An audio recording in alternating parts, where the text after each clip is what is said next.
दोस्तों ITR 2 पर एक वीडियो अपलोड किया था, शॉर्ट टर्म लॉन्ग टर्म कैसे आप अपनी ITR में दिखाएंगे।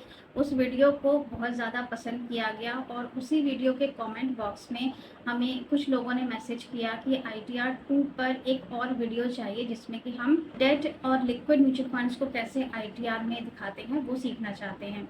तो आज के वीडियो में हम डेट या लिक्विड फंड्स को कैसे ITR में दिखाएंगे, शॉर्ट टर्म और लॉन्ग टर्म दोनों को ही देखेंगे। और इक्विटी म्यूचुअल फंड्स और डेट म्यूचुअल फंड्स के ट्रीटमेंट में बहुत डिफरेंस होता है। जहां इक्विटी म्यूचुअल फंड्स के लिए 12 महीने का पीरियड कंसिडर होता है, वहीं डेट म्यूचुअल फंड्स के लिए 24 मंथ्स का पीरियड कंसिडर होता है। अगर आपने 24 महीनों तक अपने म्यूचुअल फंड्स या शेयर्स को रखा तो लॉन्ग टर्म हो जाएगा, और आपने 24 महीने से पहले उसको सेल आउट कर दिया तो शॉर्ट टर्म होगा। शॉर्ट टर्म पर आपके स्लैब रेट के हिसाब से टैक्स लगता है और लॉन्ग टर्म पर 12.5% का रेट है। लेकिन इसको ITR में कहाँ पर दिखाएंगे, ये एक सवाल है, क्योंकि कहीं पर भी ऐसे डेडिकेटेड शेड्यूल या कॉलम नहीं दिया गया है कि कहाँ पर आप डेट शेयर्स या म्यूचुअल फंड्स को दिखाएंगे। तो चलिए स्टार्ट करते हैं। मैं हूँ सी श्वेता सक्सेना, आप देख रहे हैं हमारा channel tax solutions. ITR filing के लिए अगर हमारी पेड सर्विसेज चाहते हैं तो हमें व्हाट्सएप नंबर पर कॉन्टैक्ट कर सकते हैं। तो चलिए स्टार्ट करते हैं। सबसे पहले हम अपने पोर्टल पर आ गए हैं, लॉगिन कर लेंगे incometax.gov.in। सबसे पहले आपको ई फाइल में जाना है, income tax returns, file income tax return पर आएंगे, assessment, online mode, continue, start new filing से स्टार्ट करेंगे, प्रोसीड। यहाँ पर ITR 2 सेलेक्ट कर लेंगे। अगर हमें सिर्फ इन्वेस्टमेंट दिखाना है, अगर इंट्राडे और FNO है तो फिर ITR 3 जाएगी। प्रोसीड किया, okay, let's get started. Taxable income is more than the basic exemption limit, continue किया। यहाँ पर सेलेक्ट करेंगे इनकम शेड्यूल्स को, सैलरी हटा देते हैं। आपके केस में है तो आप सैलरी का शेड्यूल फिल कर लीजिएगा। हाउस प्रॉपर्टी हटा दिया हमने। कैपिटल गेन का शेड्यूल लेते हैं और इनकम फ्रॉम अदर सोर्सेज का ले लेते हैं और फिर हम कंटिन्यू कर देंगे। स्किप कर देंगे क्वेश्चंस को और ये यहाँ से हमारी रिटर्न समरी स्टार्ट हो जाएगी। सबसे पहले जनरल इंफॉर्मेशन हैं, पर्सनल इंफॉर्मेशन और कॉन्टैक्ट डिटेल्स को आप एक बार वेरीफाई कर लीजिएगा। फाइलिंग स्टेटस में आएंगे, यहाँ पर सबसे पहले सेक्शन हमारा 139(1) ही रहेगा, return filed on or before due date. New tax regime में जाना है तो हम नो पर यहाँ पे टिक रहने देंगे, और ओल्ड में अगर हमें कन्वर्ट करना है तो हम यस पर क्लिक करेंगे। रेसिडेंशियल स्टेटस, रेसिडेंट सेलेक्ट कर लिया। यहाँ पर रेसिडेंशियल स्टेटस में you are in India for 182 days or more. बाकी सब यहाँ पर हम नो कर देंगे। डायरेक्टर नहीं है, अनलिस्टेड शेयर्स नहीं है हमारे पास। नीचे बैंक डिटेल्स आएंगी, कॉलम को ओपन करके और किसी भी एक बैंक को आप रिफंड के लिए नॉमिनेट कर लेंगे। कंफर्म कर दिया।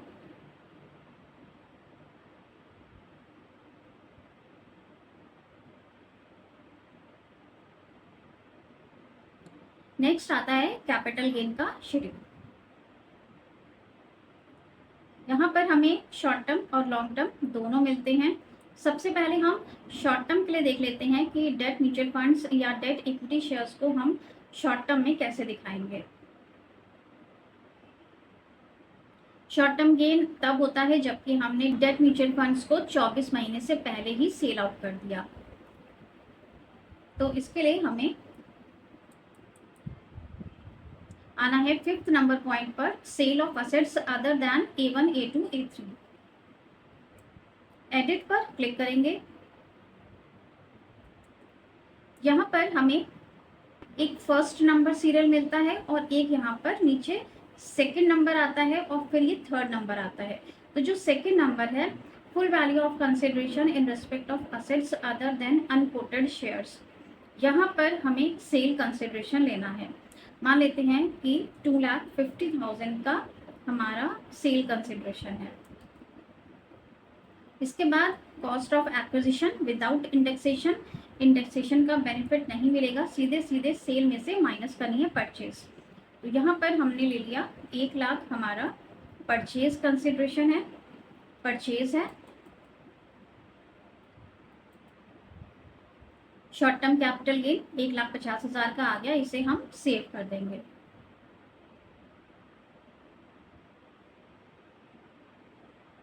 तो ये था तरीका शॉर्ट टर्म दिखाने का। अब हम लॉन्ग टर्म पर आते हैं। इसी में हम नीचे जाएंगे तो हमें ये लॉन्ग टर्म मिला, यहाँ पे क्लिक किया। अब इसमें हमें कहाँ पर जाना है? From sale of assets where B1 to B7 above are not applicable, यहाँ पर आएंगे, 8 नंबर पॉइंट है, एडिट करेंगे।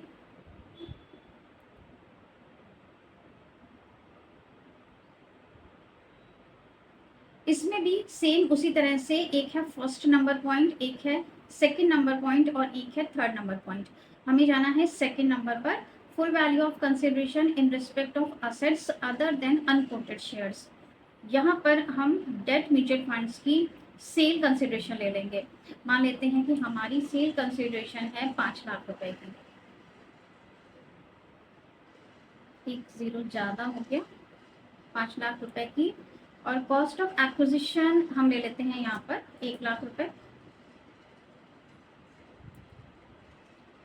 4,00,000 का हमारा लॉन्ग टर्म कैपिटल गेन हो गया और इसे हम सेव कर देंगे।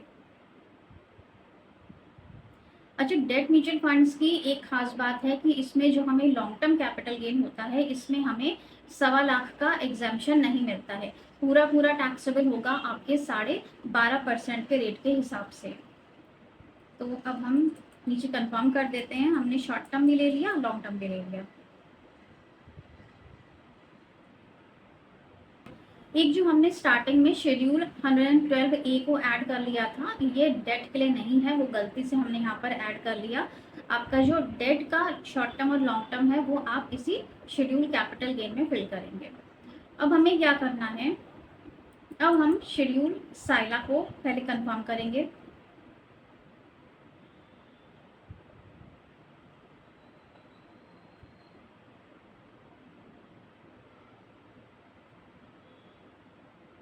इसके बाद हम शेड्यूल बापला को कंफर्म करेंगे।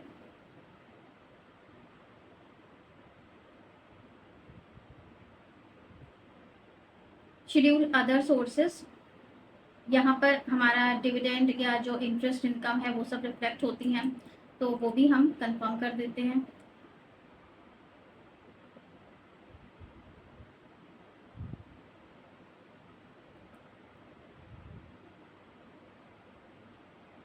अब हमें फिर से अपने बापला शेड्यूल पे जाना है। यहाँ पर हम देखेंगे कि कहाँ कहाँ हमारी वैल्यूज रिफ्लेक्ट हो रही हैं। जैसे कि ये है short term capital gain at applicable rates 1,50,000। मतलब ये कि ये ITR फॉर्म आपको खुद से बता देगा कि आपको कितना टैक्स देना है अपने शॉर्ट टर्म या लॉन्ग टर्म पर, तो आपको ये याद रखने की ज़रूरत नहीं है, ITR फॉर्म आपको बता देगा। आपका जो शॉर्ट टर्म वाला है वो 1,50,000 रुपये आपके स्लैब रेट पर टैक्सेबल है, और जो आपका लॉन्ग टर्म वाला 4,00,000 रुपए है वो आपके 12.5% रेट पर टैक्सेबल है। अब इन वैल्यूज़ को हमें अपने कैपिटल गेन के शेड्यूल में लेकर जाना है।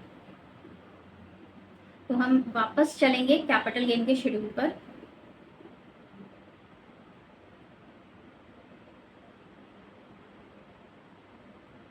यहाँ पर आएंगे,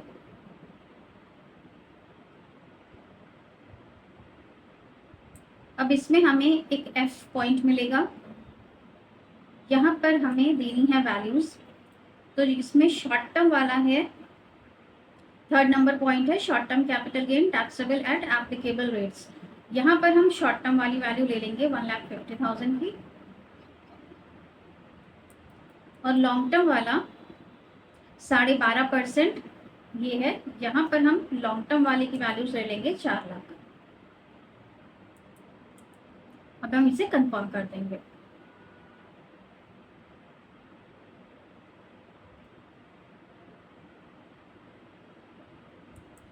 इसके बाद है CFL, इसे भी कंफर्म कर देते हैं।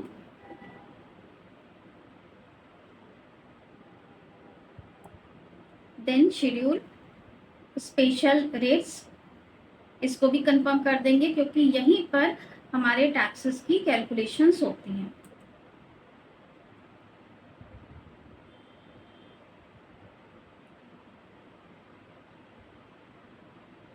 और इस वाली शेड्यूल में हमें एंड में ये पता भी चल जाता है कि कितना टैक्स बन रहा है।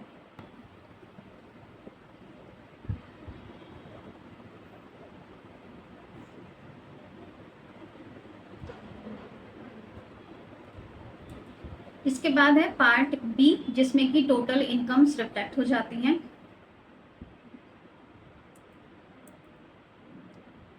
डिटेल्स पे क्लिक करेंगे तो कैपिटल गेन शॉर्ट टर्म हमारा दिखा रहा है 1.5 लाख और लॉन्ग टर्म दिखा रहा है 4 लाख रुपए। टोटल हमारी 5,50,000 रुपए की कैपिटल गेन की इनकम है।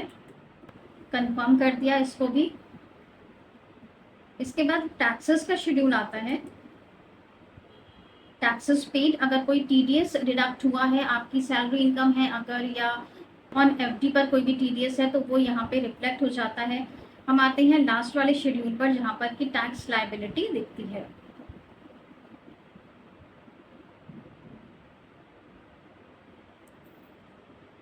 यहाँ पर टैक्स पेबल हमें दिख रहा है। हमारे शॉर्ट टर्म कैपिटल गेन पर कोई भी टैक्स नहीं बना है, क्योंकि वो हमारी बेसिक एग्जेम्पशन लिमिट में एडजस्ट हो गया है। सिर्फ लॉन्ग टर्म पर टैक्स कैलकुलेट हुआ है 12.5% का, और इसमें नीचे आपको टैक्सेस अमाउंट पेबल का ये हेड मिल जाएगा। आपको पहले अपना टैक्स पे करना है, उसके बाद आप सेल्फ असेसमेंट टैक्स का जो चालान डाउनलोड करेंगे उसे आप यहाँ पर फिल करेंगे।